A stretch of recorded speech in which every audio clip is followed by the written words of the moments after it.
Salam dan bahagia Bapak Ibu Guru hebat. Berjumpa kembali dengan saya, Roni Alatas Ambarita, calon guru penggerak Angkatan 9 dari SMP Negeri 6 Pematang, Siantar.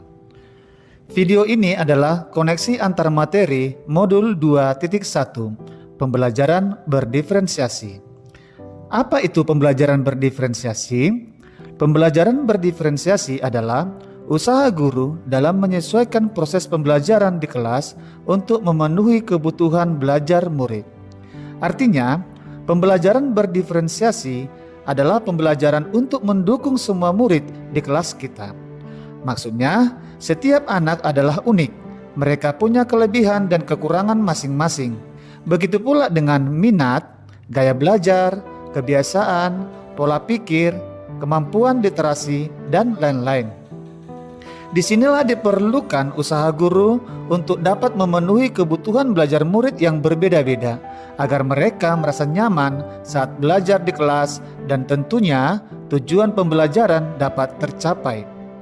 Lalu, bagaimana ya cara untuk dapat melakukan pembelajaran berdiferensiasi di kelas? Agar dapat melakukan pembelajaran berdiferensiasi, guru harus memahami tujuan pembelajaran terlebih dahulu. Selanjutnya, mengetahui dan merespon kebutuhan belajar murid, menciptakan lingkungan belajar yang mengundang murid untuk belajar, melakukan manajemen kelas yang efektif, dan melakukan penilaian berkelanjutan. Berkaitan dengan kebutuhan belajar murid, guru harus memahami 3 aspek berikut. Yang pertama, kesiapan belajar murid atau readiness. Yang kedua, minat murid. Dan yang ketiga, profil belajar murid. Yang pertama, kesiapan belajar murid atau readiness. Kesiapan belajar mengharuskan guru untuk memulai pengetahuan awal dan menentukan apa yang telah murid ketahui dan di mana murid berada. Yang kedua, minat murid. Minat setiap anak pasti berbeda-beda. Minat adalah salah satu motivator penting bagi murid untuk terlibat aktif dalam proses pembelajaran. Dan yang ketiga, profil belajar murid. Profil belajar murid berkaitan dengan lingkungan budaya belajar dan kecerdasan majemuk yang berbeda antara satu anak dengan lainnya. Kebutuhan belajar murid dapat diidentifikasi berdasarkan cara-cara berikut ini. Mengamati perilaku murid-murid, mengidentifikasi pengetahuan awal, mereview dan melakukan refleksi terhadap praktik pengajaran, berbicara dengan guru murid sebelumnya, membaca rapot murid di kelas sebelumnya, dan menggunakan berbagai penilaian diagnostik dan formatif. Strategi untuk mendiferensiasi pembelajaran bisa dilakukan dengan 3 cara, yaitu diferensiasi konten, proses, dan produk.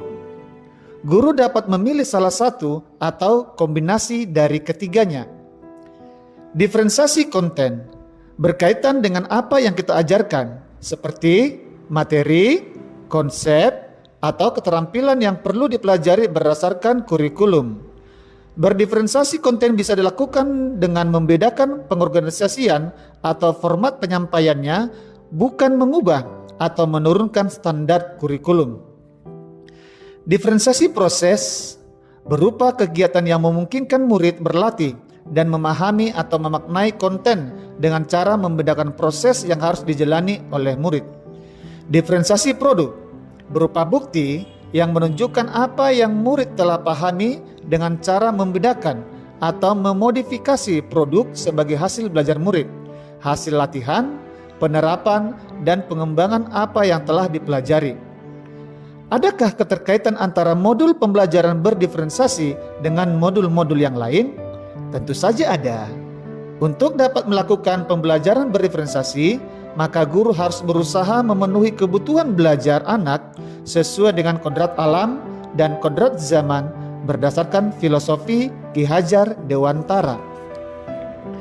Dalam melakukan pembelajaran berdiferensiasi, seorang guru penggerak harus berpihak pada murid, reflektif, mandiri, kolaboratif, dan inovatif, untuk menciptakan pembelajaran berdiferensiasi agar dapat memenuhi kebutuhan murid. Dengan demikian, seorang guru penggerak dapat mewujudkan kepemimpinan murid dengan menuntun murid merdeka belajar. Hal ini sesuai dengan nilai dan peran guru penggerak.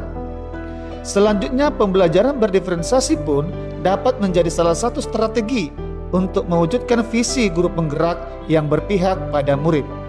Dan dalam pelaksanaan pembelajaran berdiferensiasi antara guru dan murid harus ada kesepakatan kelas terlebih dahulu agar proses pembelajaran dapat berjalan dengan baik sesuai dengan nilai-nilai budaya positif.